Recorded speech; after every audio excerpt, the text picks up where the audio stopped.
Good evening. Welcome to the lockdown classes organized by Parul Prakashani.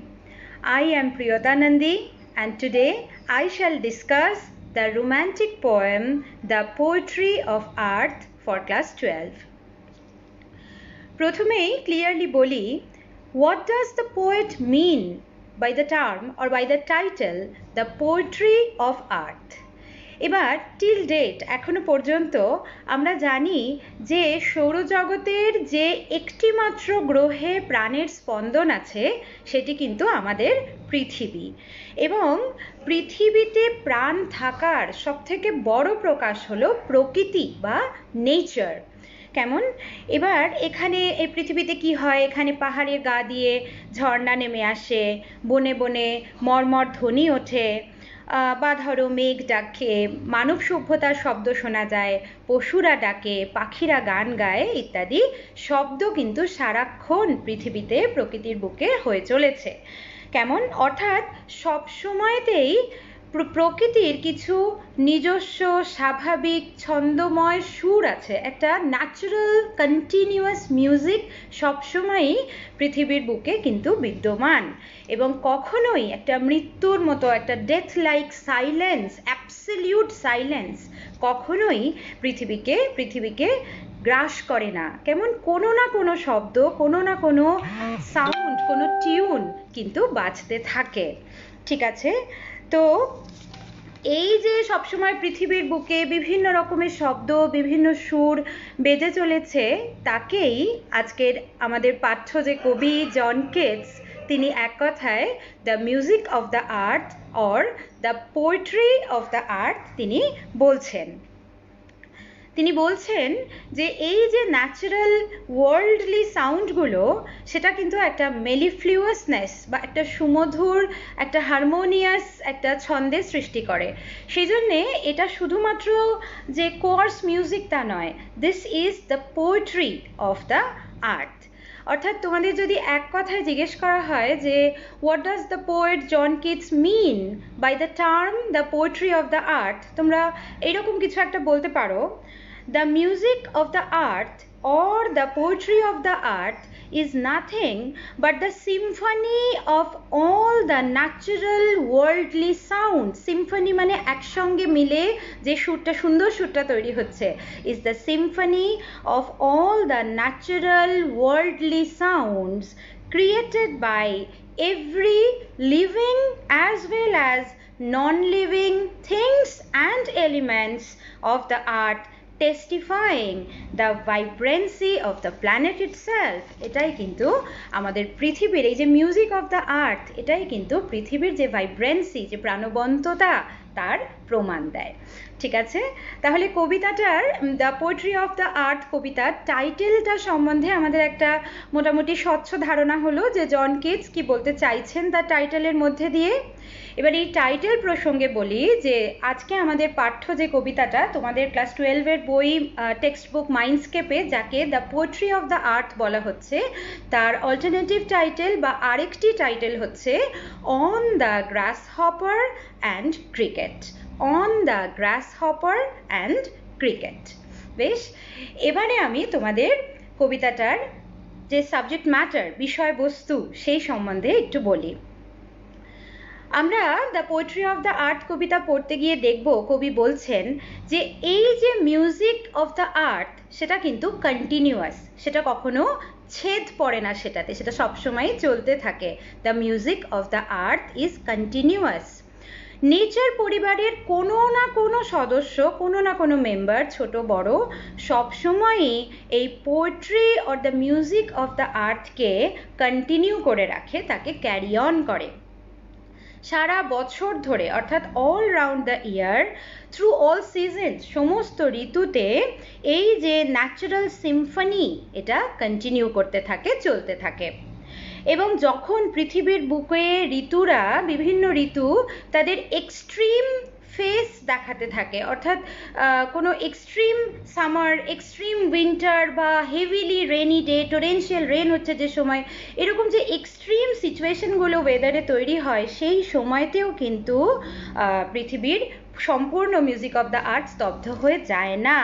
এবং যাদের আওয়াজ, ধরো ছোট ছোট কীট পতঙ্গ যাদের আওয়াজ অন্যান্য সময় পাখিদের ডাকে মানব সভ্যতার কোলাহলে চাপা পড়ে যায়, তাদের আওয়াজও কিন্তু এই রকম এক্সট্রিম টাইমে নেচারের মিউজিক অফ দ্য আর্ট, নেচারের যে স্বাভাবিক যে সুর তাকে মেনটেন করতে তারাও সেই ছোট ছোট পতঙ্গের সাউন্ডও খুব বড় রোল প্লে করে, খুব বড় এবং খুব আনন্দে তারা সেই মিউজিক অফ দ্য আর্টকে কন্টিনিউ করে। বরং তারা খুশি হয় যে অন্যান্য সময় তাদের আওয়াজ তো শোনা যায় না, সুন্দর ওয়েদারে তো পাখিরা গান গায়, মানুষ কোলাহল করে, পশুরা ডাকে, গাছের পাতায় আওয়াজ হয়, কিন্তু এক্সট্রিমিটি অফ ওয়েদার যখন আমরা দেখতে পাই, যখন মোটামুটি ছোট বড় সকলেই এক্সট্রিম ওয়েদারের কাছে সাকাম্প করে যায়, হার মেনে যায় বা ক্লান্ত হয়ে পড়ে, এই ছোট ছোট কীট পতঙ্গরাও কিন্তু তাদের যে সাউন্ড তার মাধ্যমে মিউজিক অফ দ্য আর্টকে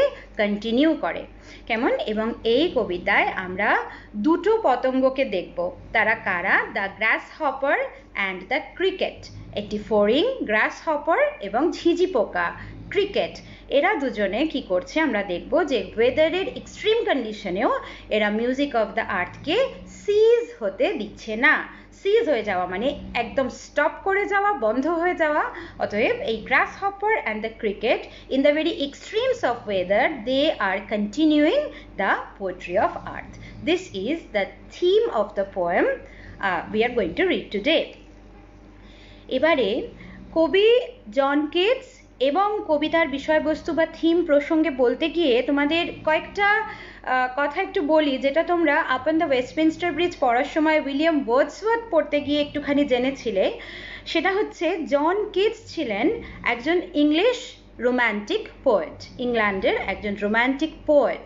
এবং এই যে romanticism, this was and 18th এবং 19th সেঞ্চুরির, এটা একটা ইউরোপের কালচারাল রেভলিউশন ছিল, একটা কালচারাল মুভমেন্ট ছিল, যা পুরনো যে 17th সেঞ্চুরির যুক্তিবাদী যে নিউ ক্লাসিসিজম তার প্রভাব থেকে শিল্পকে, পুরো শিল্প সৃষ্টিকে মুক্ত করে দেয় এবং সাহিত্যে, কবিতায়, ভাস্কর্যে, মিউজিকে, সর্বোপরি সম্পূর্ণ শিল্প ভাবনায় একটা আমূল পরিবর্তন কিন্তু নিয়ে আসে রোম্যান্টিসিজম।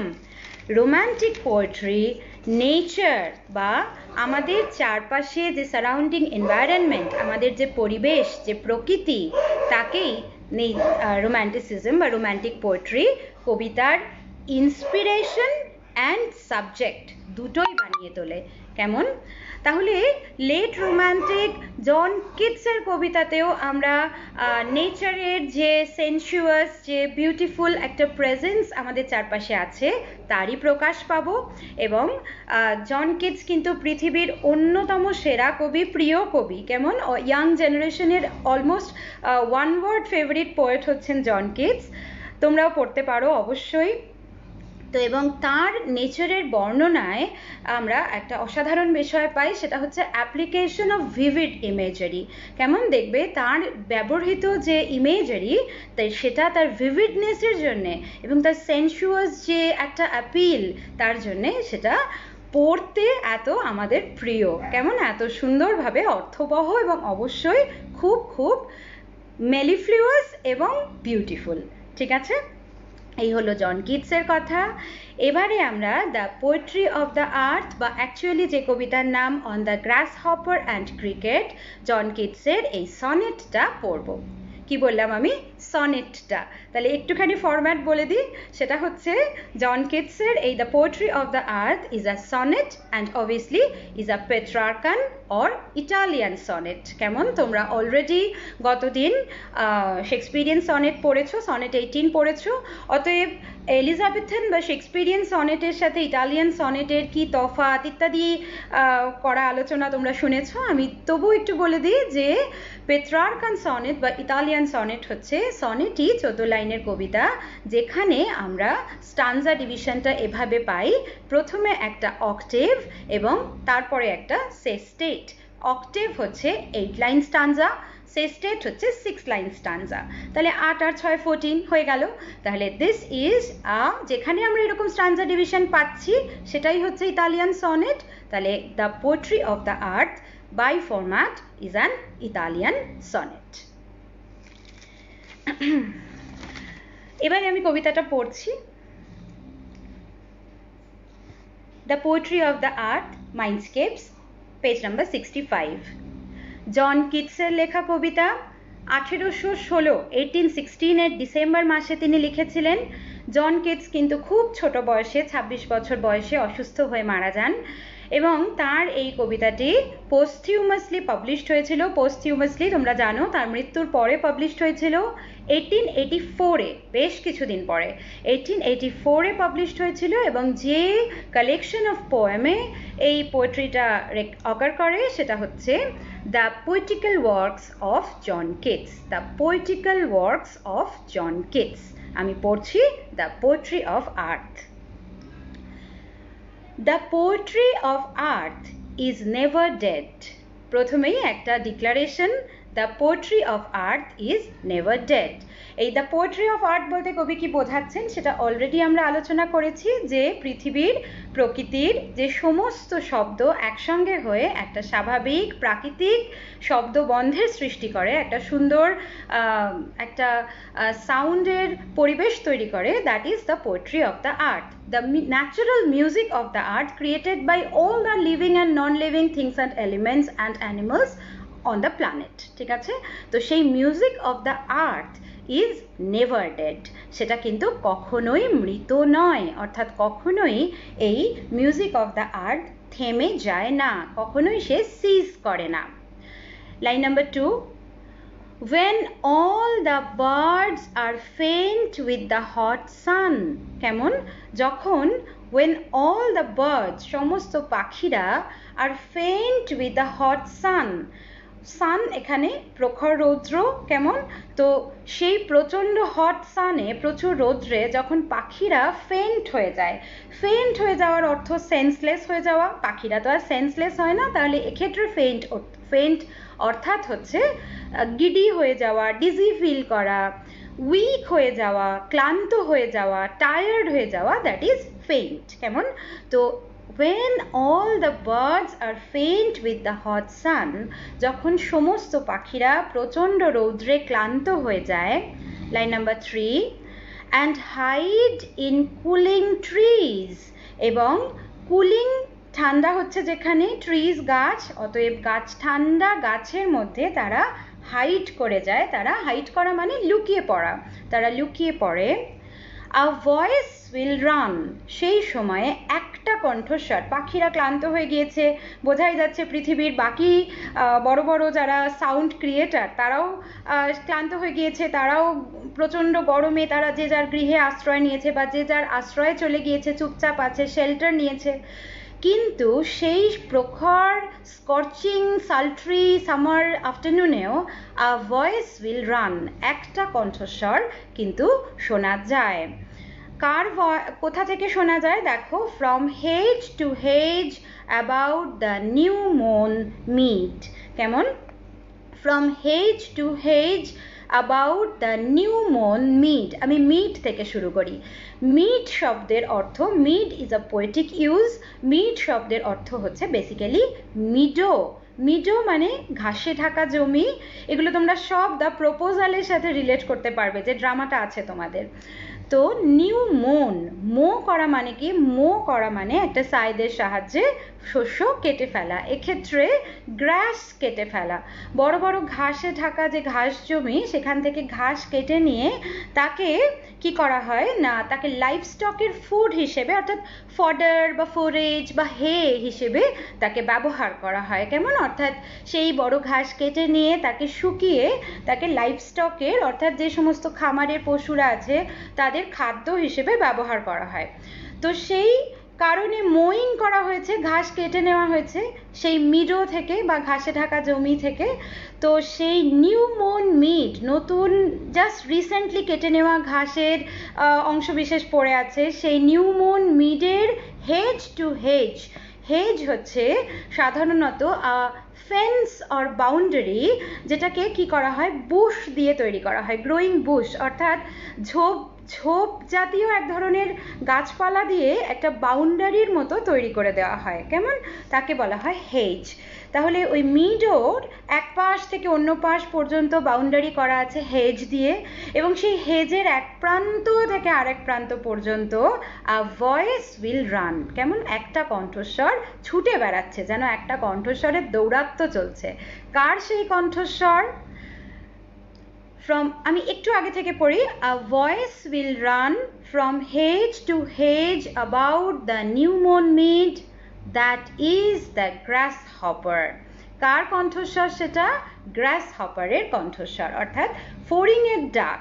আমরা অন্যান্য সময়তে কিন্তু ফড়িংয়ের ডাক খুব একটা শুনতে পাই না, কিন্তু দেখো যখন প্রকৃতি শান্ত হয়ে আছে, পাখিরা তাদের কুজন বন্ধ করে দিয়ে তারা কুলিং ট্রিজের মধ্যে গাছের শেডে তারা শেল্টার নিয়েছে, সেই রকম সময়ে যখন পৃথিবীর অন্যান্য শব্দগুলো প্রায় বন্ধ, একটা ছোট্ট পতঙ্গ সে কিন্তু পৃথিবীর যে মিউজিক অফ দ্য আর্থ, প্রকৃতির the poetry of the earth, say continue করে চলেছে। সে কে? দ্য গ্রাস হপার, একটা ছোট ফড়িং।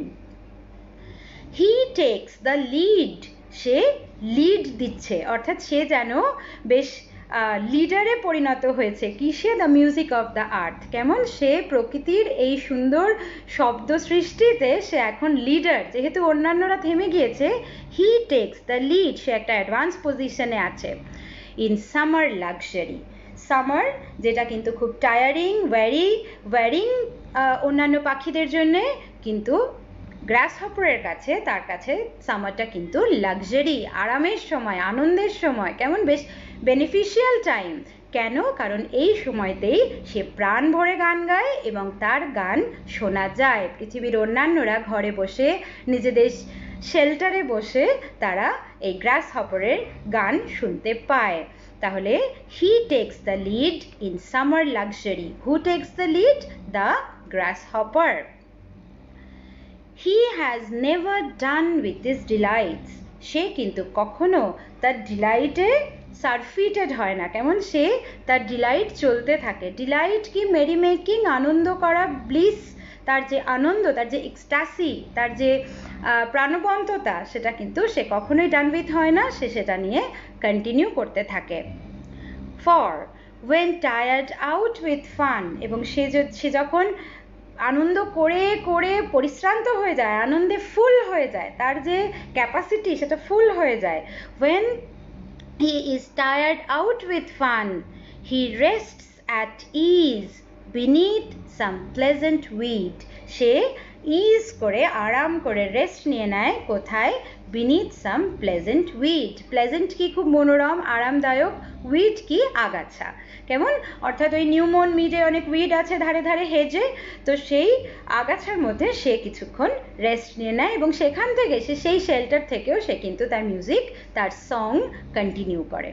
বেশ, তাহলে আমরা কি দেখতে পেলাম? এখানে অক্টেভ শেষ হচ্ছে এবং আমরা দেখলাম যে extreme summer afternoon, extreme summer, যে সময়ে নেচারের অন্যান্য যে মেম্বাররা, একটু বড় মেম্বাররা যারা বিখ্যাত তাদের মিউজিকের জন্য, তারা কিন্তু বিশেষ করে পাখিরা তারা ক্লান্ত হয়ে পড়েছে, তারা কুলিং ট্রিজ এই শেডে আশ্রয় নিয়েছে, এবং সেই সময়ে পৃথিবী যখন অলমোস্ট নিস্তব্ধ হয়ে পড়ছে, সেই সময়ে একটি কণ্ঠস্বর, সেটা হেজ টু হেজ রান করছে নিউমন মিডে। কার কণ্ঠস্বর? গ্রাস হপারের, যার কাছে সামার একটা লাক্সারি, একটা আরামের সময়, আনন্দের সময়, কারণ এই সময়তেই তার গান শোনা অন্যদের পক্ষে সম্ভব হয়। সে একটা লিড দিতে পারে in creating the music of the আর্থ।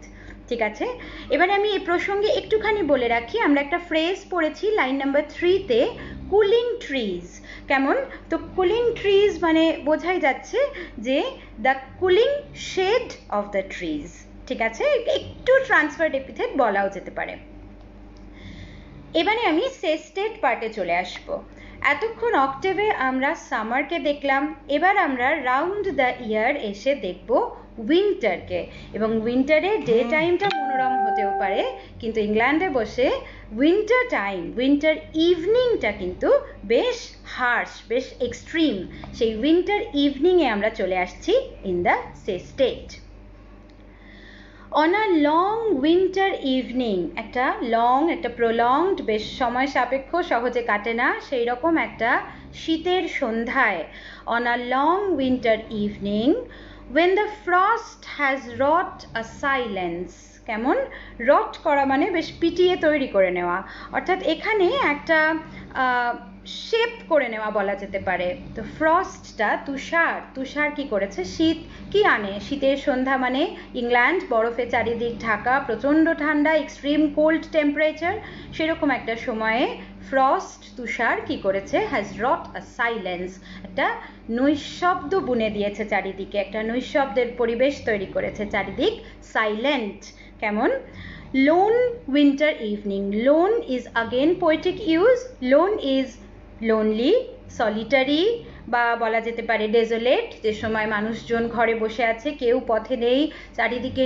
নিস্তব্ধ সবাই, সেরকম একটা লোন উইন্টার ইভিনিংয়ে ফ্রস্ট তুষার কি করছে, সে একটা সাইলেন্সের পরিবেশ সৃষ্টি করছে, একটা নৈশব্দের পরিবেশ সৃষ্টি করছে। দেখো ফ্রস্ট একটা ন্যাচারাল এলিমেন্ট, সে কিছু একটা রট করছে, তাকে কিন্তু তাহলে এখানে আমরা কি করছি, তাকে হিউম্যান কোয়ালিটি দিচ্ছি, তাহলে অবভিয়াসলি দ্য কি বলবো, the proper personification is used here, personify করা হচ্ছে ফ্রস্টকে। বেশ, তাহলে অন আ লং উইন্টার ইভিনিং when the frost has wrought a silence, from the stove there shrills the cricket's song. From the stove, stove কি, stove হচ্ছে ঘর গরম রাখার জন্য আগুন জ্বালা হয়, ফায়ার প্লেসেরও কোনো অল্টারনেটিভ বলা যেতে পারে, ফায়ার প্লেস যেমন একটা ফিক্সড নির্দিষ্ট জায়গায়, স্টোভ অনেক সময় ঘরের মাঝখানে আগুন জ্বেলেও we can prepare a stove.